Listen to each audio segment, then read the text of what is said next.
Yo, baik lagi bareng gue Jerry di channel MMTV.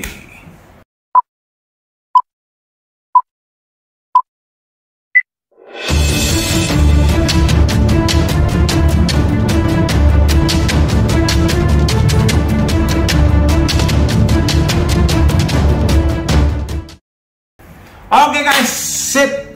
Kali ini gue mau testimoni ya, tapi testimoninya nggak ada orangnya guys ya. Biasanya kalau kalian tahu testimoni pasti ada orangnya. Tapi orangnya nanti nyusul. Nanti orangnya masih diisolasi. Nanti guys. Nah itu udah dikasih tahu ya, kenapa orangnya nggak ada, karena masih diisolasi. Isolasi orangnya. Belum keluar dari isolasi. Jadi ya, kalau berhubungan dengan isolasi pasti ada hubungannya dengan ya bermasalah gitu ya kan. Apa bermasalah di mana? Pasti bermasalahnya di negara orang, kayak gitu kan. Nah ya, lebih tepatnya ini gue mau ceritain tentang dideportase gitu ya, dipulangkan gitu ya. Kalau orang ngomong bukan dideportase bang, itu mah dipulangkan namanya. Oke, dipulangkan, oke gitu. Kita nggak usah berdebat permasalahan termsnya lah. Nah gini, yang kita mau ngangkat ini supaya menjadi perhatian buat kita bersama, supaya kalian tuh hati-hati gitu ya, termasuk ya kami juga hati-hati. Ini sangat insight, masukan yang sangat bagus buat kami MM Tour gitu ya. Itu kenapa makanya kami tuh dengerin orang, belajar dari banyak orang, supaya tur kami tidak membahayakan banyak orang juga, dan bisa memberikan yang terbaik buat para customer kami guys, gitu loh. Jadi gini guys, ini orang lain, cerita orang lain gitu ya. Mereka sharing gitu ya. Mereka sharing gitu, bang. Jadi gini bang, saya pernah waktu itu pergi ke Hong Kong gitu ya. Sebut negaranya Hong Kong gitu ya. Pergi ke Hong Kong gitu. Nah, jadi pas nyampe di Hong Kong, kita nyampe di sana gitu kan, ada yang kita kan rombongan tuh bang. Oh iya, oke, rombongan ada ya sekitar beberapa orang gitu kan. Nah yang lain lewat, tiba-tiba ada satu yang nggak lewat gitu kan. Yang satu nggak lewat ini gitu kan, akhirnya dia ketahan gitu kan, disuruh tunggu di ruangan dulu gitu kan, ditahan, woi gini. Nah ketahannya karena apa? Nah ini nanti gua akan jelasin. Ini gua kasih tahu situasinya dulu. Ketahan orang yang satu ini gitu ya. Pas dia ketahan, akhirnya rombongan yang lain otomatis kepala turnya balik gitu ya. Balik gitu mau nolongin gitu. Wah, enggak, ini teman saya gitu kan. Akhirnya orang imigrasi malah jadi lo semua sini ikut, jadi semua disuruh ikut guys. Gitu ya kan. Jadi semuanya gara-gara satu. Jadi semuanya, ini kalau peribahasa di Indonesia, gara-gara nilas titik rusak susu sebelanga, ya kan? Nah, akhirnya ketahuan lah semuanya gini bermasalah. Yang tadinya bermasalah cuma satu, jadi bermasalah semuanya guys. Kira-kira karena apa? Oke, kita balik merujuk kepada sebelumnya. Nah gitu kan, kita lihat sebelumnya. Sebelumnya ternyata, nah gini. Kamu mau pergi trip jalan-jalan ke negara orang. Ini sekali lagi saya kasih tanya. Trip jalan-jalan ke negara orang. Rombongan ini ada 5 gitu ya, 5 lah. Yang 4 lolos, yang 1 nggak lolos. Kira-kira kenapa orang imigrasi Hong Kong melewatkan yang 4, tapi yang 1 langsung dijegat guys? Kira-kira kenapa? Ya kan, logika ya. Logika dan logika. Kalau lu jalan-jalan ke negara orang, otomatis duit lo pasti banyak. Pemikirannya dong, benar nggak sih? Orang yang mau jalan-jalan nggak mungkin orang yang, mohon maaf, kekurangan duit. Bener ya? Mau kekurangan duit nggak mungkin mikirin jalan-jalan. Makan aja udah susah, bang. Ngerti ya? So, otomatis orang yang jalan-jalan pasti orang yang dianggap sama orang imigrasi, orang yang berkecukupan, lebih dari cukup. Paham ya guys ya? Kelihatan dari mana? Dari penampilan pertama kali. Pasti kita akan melihat orang ini berkecukupan atau tidak dari penampilan. Bener dong? Nah, yang 4 ini guys, ya kan, dia penampilannya oke, ya, seperti seorang turis pada umumnya. wah ini loh keren, lewat set set set. Nah, tiba-tiba yang satu ini guys, ya kan, kagak lewat. Karena apa? Penampilannya, mohon maaf ya, agak kurang gitu. Plus lagi celananya atau bajunya gitu ada sobek-sobek gitu kan. Cik, orang imigrasi juga nggak usah orang imigrasi, gua juga akan ngomong, sini anda mau ngapain, anda mau jalan-jalan atau ngapain, pasti gua juga jegat, nggak usah orang imigrasi yang udah biasa ngelihat scan orang-orang kayak gitu, ya kan, ngerti nggak sih? Nah itu akhirnya dia kejegat guys. Nah itu kenapa makanya 4 lolos yang 1 enggak. Ketika dicoba bantuin,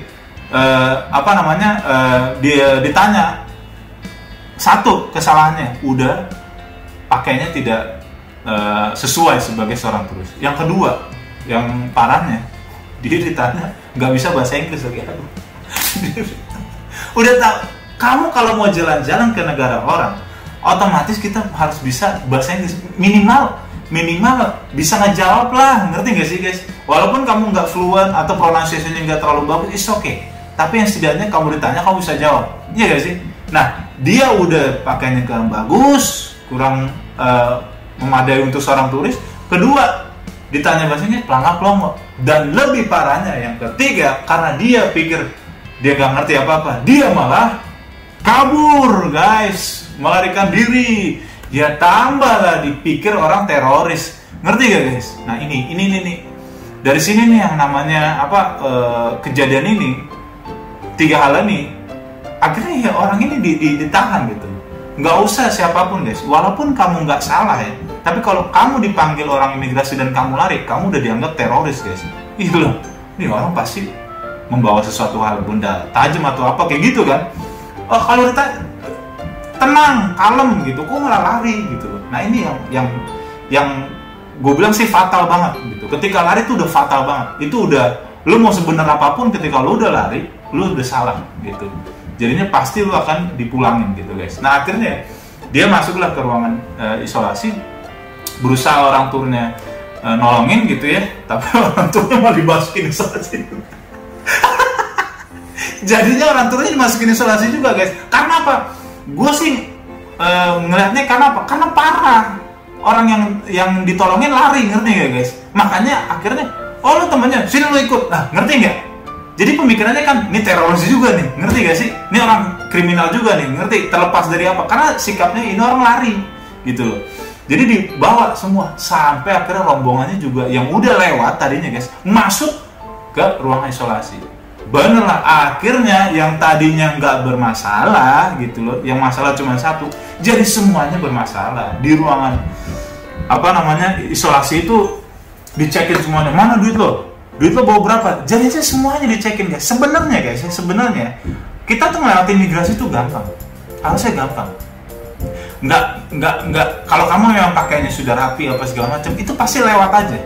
Tapi kenapa jadi akhirnya semuanya kebongkar ketika kamu masuk ruang isolasi? Akhirnya ketahuan walau kita punya kekurangannya. Ya itu dicek, loh duitnya kurang ini, kamu masa bawa cuma duit segini?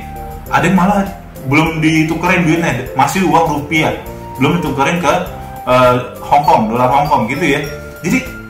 Jadi ketahuan banyak salahnya. Oh ini nggak bener nih, kamu duitnya malah masih rupiah, kamu nggak ada duit, kamu malah belum ada tiket hotelnya. Jadi semuanya kena cek. Kenapa bisa kena begitu? Karena masuk ruang isolasi. Makanya kalau lewatin bandara itu, 1 tips and triknya guys, pakaianlah yang benar. Itu selalu dibilang pakaian yang benar. Si Andrew tuh dulu pernah bikin tips and trik pakaian untuk visa ya, untuk visa tuh kayak gimana gitu, dia kasih contohnya. Nah ini sekarang sama aja sih sebenarnya, lu bikin visa tuh harus kelihatan pede. Lihat aja kayak gitu, orang yang pede gimana, pakainya rapi guys, gitu ya, ngerti gak? Jangan sampai kamu bukan seperti seorang turis. Turis itu pakainya rapi, maksudnya bukan rapi buat ke kantor, bukan, tapi setidaknya memadai gitu guys. Nah akhirnya karena itu terjadi kacau balau, karena semuanya lewat, ditahan di isolasi, akhirnya semuanya dipulangin guys. Parah. Untung nggak di penjara ya, untungnya nggak di penjara. Nah itu dia, makanya dari sini gue belajar ya, kasih tahu ke kalian semua guys, ngelewatin imigrasi negara manapun itu sebenarnya gampang. Ya, ngelewatin imigrasi negara manapun sebenarnya gampang. Kamu hanya perlu menjadi seorang turis. Ya, berpakaian seperti seorang turis pasti akan lewat. Nah, ketika kamu udah masuk ruang isolasi, habislah kamu dicari-cari kesalahannya. Ngerti gak sih guys? Nah, tiket hotelnya harus benar, apanya harus benar. Ya, jadi susah kan? Ngerti gak?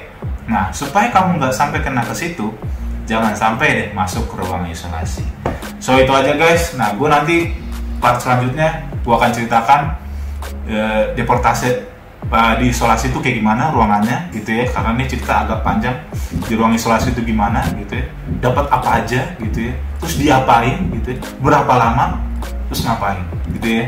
Itu nanti di part kedua dari cerita deportasi atau apa dipulangin ini guys. Oke, so itu aja yang pertama. Jadi untuk melatih imigrasi, gue ulangin lagi, hanya perlu menjadi seorang turis, berpakaian seperti seorang turis. Oke, kalau suka like, subscribe, komen gitu ya, di share ke teman-teman kalian. Tunggu saya di part 2. Bye bye.